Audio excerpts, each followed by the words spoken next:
Hello friends, welcome back to channel.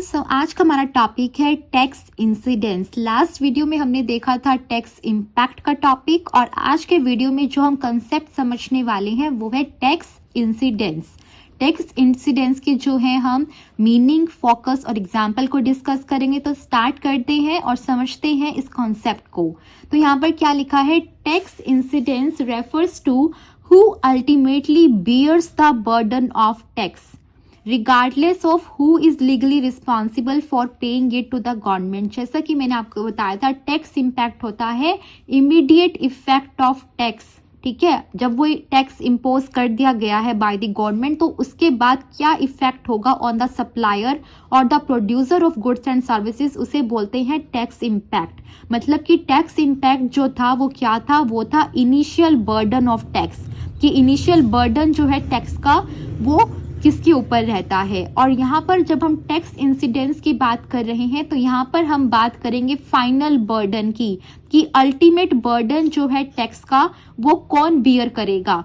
ठीक है, ultimate burden मतलब कि एक्चुअल में पैसा जो है किसकी जेब में से निकलेगा। क्या वो सिर्फ और सिर्फ प्रोड्यूसर या सप्लायर की जेब में से निकलेगा या फिर वो कंज्यूमर की जेब में से निकलेगा। ठीक है, तो ये जो है हमारा टैक्स इंसिडेंस बताता है। Tax incidence refers to who ultimately bears the burden of tax regardless of who is legally responsible for paying it to the government। कि अगर दो डिफरेंट हमारे इकोनॉमिक एजेंट्स यहाँ पर इन्वॉल्व हैं, एक है producer of the product and services और दूसरा है consumer of the product and services, तो यहाँ पर हमारा जो प्रोड्यूसर है वो लाइबल है to pay the taxes to the government. But बात यहाँ पर ये हो रही है कि फाइनल बर्डन किसका है टैक्स पे करने का, कि फाइनली जो है अल्टीमेटली पैसा निकल किसकी जेब में से रहा है, वो कंज्यूमर देगा या प्रोड्यूसर देगा, इररिस्पेक्टिव ऑफ कि गवर्नमेंट को कौन पेमेंट कर रहा है। ठीक है, कि हो सकता है कंज्यूमर जो है पहले प्रोड्यूसर को दे रहा हो, प्रोड्यूसर गवर्नमेंट को दे रहा हो। तो यहाँ पर जो अल्टीमेट बर्डन बियर किया वो किसने बियर किया, वो कंज्यूमर ने बियर किया, ना कि प्रोड्यूसर ने। प्रोड्यूसर तो सिर्फ लीगली पेमेंट कर रहा है to the government, but actual में जो पैसा निकला वो कंज्यूमर की जेब में से निकला। तो कंज्यूमर यहाँ पर जो है हमारा बियरर है। ठीक है, अल्टीमेट बर्डन जो है टैक्स का वो कंज्यूमर ने बियर किया है। ठीक है, तो टैक्स इंसिडेंस जो है this involves the distribution of tax burden between the producer and the consumer. इसका जो फोकस है वो क्या लिखा है, it is about who ends up paying the tax. की फाइनली जो है कौन टैक्स पे करेगा, कि कंज्यूमर पे करेगा या प्रोड्यूसर पे करेगा। ठीक है, और ये जो है किसके ऊपर डिपेंड करेगा कि कंज्यूमर पे कर रहा है टैक्सेस को या फिर प्रोड्यूसर, वो डिपेंड करेगा on the factors like demand and supply elasticity. ठीक है, ये आपको और ज्यादा अच्छे से समझ में आएगा जब हम एग्जाम्पल देखेंगे इसका। तो एग्जाम्पल की तरफ मूव करते हैं। एग्जाम्पल में क्या लिखा है, हमने यहाँ पर सपोज किया है कि गवर्नमेंट ने क्या इम्पोज किया, गवर्नमेंट ने जो है 5% GST इम्पोज किया है ऑन प्रोडक्ट दैट कॉस्ट ₹500। ये प्रोडक्ट था जिसकी कॉस्ट थी 500। अब गवर्नमेंट ने उस प्रोडक्ट पर जो है 5% GST जो है इम्पोज कर दिया है। मतलब कि जो टैक्स है वो 25 हो गया, 500 का 5% 25, तो टैक्स अमाउंट हो गई 25 और टोटल कॉस्ट कितनी हो गई 500 प्लस 25 कितना हो जाएगा 525 रुपीज। ठीक है, टोटल कॉस्ट हो गई हमारी 525 रुपीज। तो यहाँ पर दो सिनेरियो हो सकते हैं। पहले फर्स्ट सिनेरियो देखते हैं, जहाँ पर क्या एज्यूम किया गया है कि जो डिमांड है वो इन इलास्टिक है। इन इलास्टिक का मतलब कि जो हमारे कंज्यूमर्स हैं, जो हमारे कस्टमर्स हैं, वो इनसेंसिटिव हैं to the changes in prices, कि उन्हें कोई फर्क नहीं पड़ रहा प्रोडक्ट का प्राइस बढ़ रहा है, प्रोडक्ट का प्राइस घट रहा है, उन्हें कोई फर्क नहीं पड़ रहा। उन्हें अगर प्रोडक्ट चाहिए तो चाहिए ही, वो प्रोडक्ट को परचेज करेंगे ही करेंगे, क्योंकि वो एक प्रोडक्ट इसेंशियल प्रोडक्ट है उनके लिए।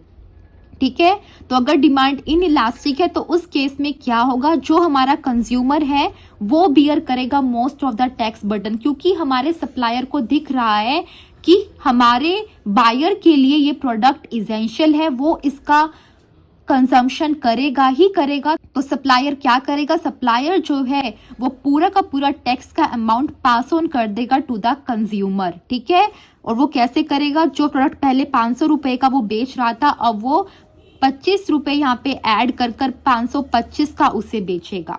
ठीक है, ये तब पॉसिबल है जब डिमांड इनइलास्टिक होगी। दूसरा सिनेरियो यहाँ पर क्या गिवन है, दूसरा सिनेरियो यहाँ पर गिवन है इलास्टिक डिमांड।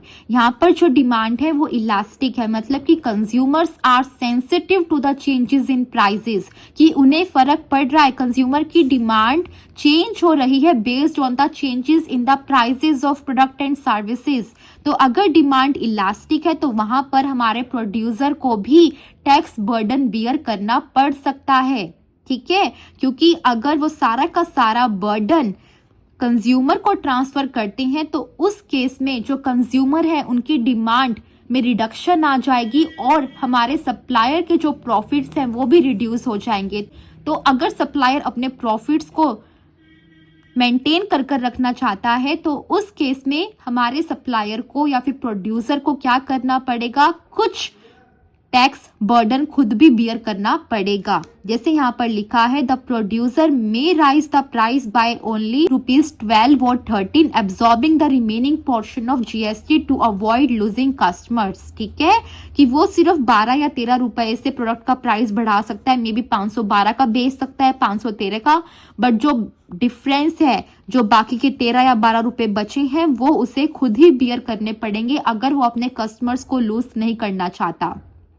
ठीक है, तो आई होप सो ये जो कॉन्सेप्ट था टैक्स इंसिडेंस का वो आपको समझ में आया। टैक्स इंसिडेंस बात करता है फाइनल बर्डन की और टैक्स इम्पैक्ट बात करता है इनिशियल बर्डन की।